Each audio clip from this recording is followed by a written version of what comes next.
രജിഷ പണ്ട് പറഞ്ഞു കേട്ടിട്ടുള്ള കാര്യമാണ്, എനിക്ക് ഐറ്റം ഡാൻസ് കളിക്കാൻ വലിയ ഇഷ്ടമില്ലാത്ത ഒരാളാണ്.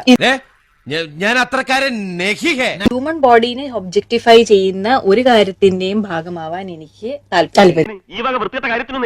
സമ്മതിച്ചേ വക്കീൽ ഇതൊന്ന് കണ്ടേ. കുംഭാരമഴമേഘം ഇടയും നേരത്തെ കാറ്റാണു നീ.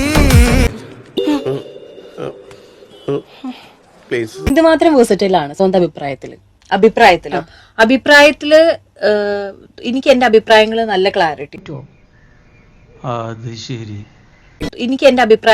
ക്ലാരിറ്റി ഉണ്ട്. എന്റെ അഭിപ്രായം എന്താണെന്നുള്ളതിനെ കുറിച്ച് വളരെ വ്യക്തമായ ധാരണയുണ്ട്. വെറുതെ കിടന്ന് ഉരുളാദാശനെ ആശാന്റെ കംപ്ലീറ്റ് ബയോഡാറ്റ ഞങ്ങൾക്ക് കിട്ടിക്കഴിഞ്ഞു. കൊതിയിൽ വന്നെരിവും പുളിയുമുള്ളൊരൈറ്റമാ. ഒബ്ജക്ടിഫിക്കേഷൻ ആക്കുമ്പോഴാണ് എനിക്ക് പ്രശ്നം. I don't want anybody to objectify a human body with me. ആരംഭിച്ചു ഇനി പറഞ്ഞിട്ടെന്താ കാര്യം, നമുക്ക് വേറെല്ലാം പറയാം. തനിക്ക് നാണമില്ലേണോ? ഇല്ല. അതെ.